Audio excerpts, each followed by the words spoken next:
Good evening. Hello. Welcome. TJ here. Welcome to the Imaginary Gallery. Tonight's discussion is about how the narcissist or the covert narcissist is not rooted in reality, and also how sometimes they slip up and kind of give a little clue that they're what they are. But of course they'll never admit it. But I also have an interesting example to compare, like what we could call a normal person that has a full range of emotions as reaction to contradiction versus the narcissist's response and how they differ, and my thoughts on why they do. But first of all, let's look at this creature. I look at them kind of like an alien. They're like an alien. It's a baby. It's not a human being, but they look like a human being, and they act like a human being, and they study human beings to try to appear. But again, they can sometimes slip up and give you a clue that something is not right. And that's the thing we hear a lot in a lot of the YouTube videos, is that you're dealing with somebody, but you feel like just something's not right, but you don't know what it is. You can't put your finger on it. Well, I think this is going to explain a little of that, at least from my experience and studies. But also I'm going to talk about their retarded reasoning, because they're not human. They don't know how to be a real human. They don't understand many times when they say something that they heard somebody else say that describes their personality or their fake personality, because they're wearing a mask. So when they try to qualify the mask that they're wearing, they don't understand that when they say something that's like a statement about their personality, it needs to be present, and then they act in ways that don't fit, and so on. So we'll get into that. But to start off, it's an interesting concept that my therapist had told me, because I was talking to her, telling her various encounters I'd had over the years, and there have been many, because I'm a narcissist magnet. They come running to me for some reason. But I was telling her about how certain specific things would happen, and she gave me an interesting explanation, which was, with me, for example, I'm rooted in reality. If I make a mistake, I realize, oh, I made a mistake. If I do a video and it's horrible, I delete it and realize I didn't do good on that one. If I fail a test, I realize, well, I must not have studied enough. So I'm in reality, and whether it's good or bad, I'm there and I accept it. The problem is, and actually what she said was, somebody like me would be a person, and this is like symbolism kind of, but I basically believe, to me, 1 plus 1 equals 2. 1 plus 1, as far as I'm concerned, is always going to equal 2, no matter what time of day, where I am, if it's day or night. It's just like an understood, accepted fact that 1 plus 1 is always 2. Well, she told me that there are other people out there in this world, and they have a different view on this. In their world, 1 plus 1 might equal 7 today. 1 plus 1 might equal 10 tomorrow. 1 plus 1 might equal 30 the next day. And it changes. And that's kind of a good comparison of when you see the narcissist viewpoint versus the non-narcissist viewpoint. And I have a good example to share that shows that.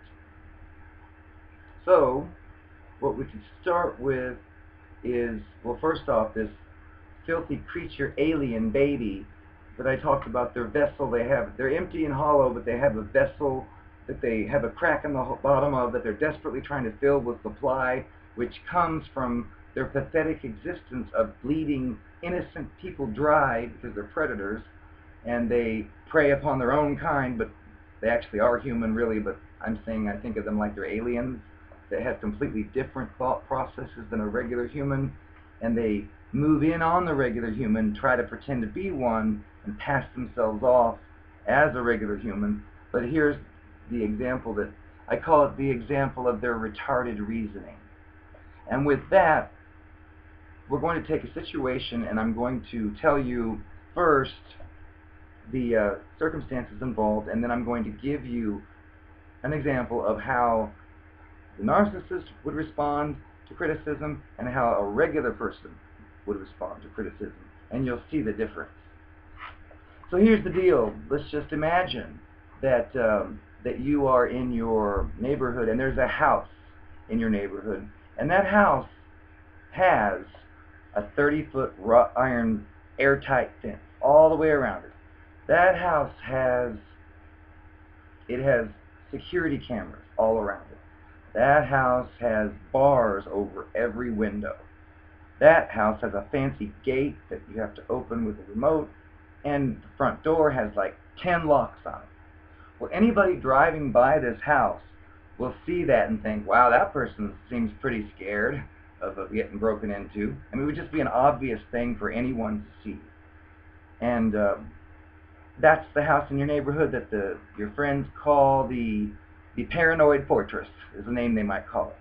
Well, that's the setting of the part of the story. So now we move on to a person, let's say, that you meet, and the person you meet and you talk with is talking about themselves, and they say something to you, like, you ask them, like, what's your best asset? They might say something like, oh, well, I always trust my fellow man. I really do. I trust everyone unless they give me a reason not to. Well, in this situation, you end up learning that this person you've met actually lives in that house, which suggests something completely different. So upon your interaction with this person, you're experiencing cognitive dissonance because a person who trusts everybody wouldn't have a fortress like that. So here we go with the first example. So let's say this person is non-narcissistic, does not have the cluster B traits, and you bring this to his attention. Well, it's a very valid concern because, come on now, it's kind of a contradiction. And you might say, hey, did you tell me that you really trust your fellow man? And you do trust and the person's saying, yes, I do. Well, if you say that, that's kind of strange that you've got all that security equipment, like way more than anybody would need in your house. Well, here you go.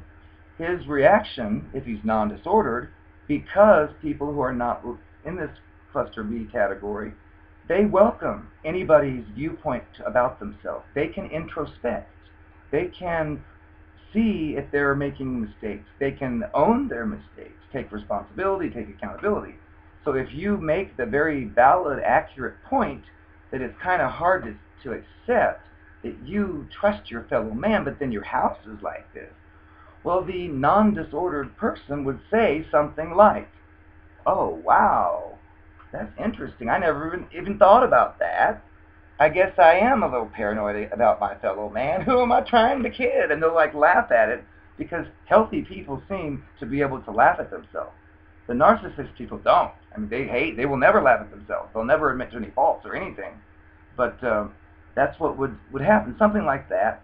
And then that person would probably realize, oh, I better not tell people that anymore, or I better clarify it with, I generally trust my fellow man. However, about my house, I've been robbed before. I'm not so confident I can trust him in that case. So that like corrects the situation. You can all laugh, grow, and feel like you've accomplished a connection with a human being, another real human being, and it's a great experience.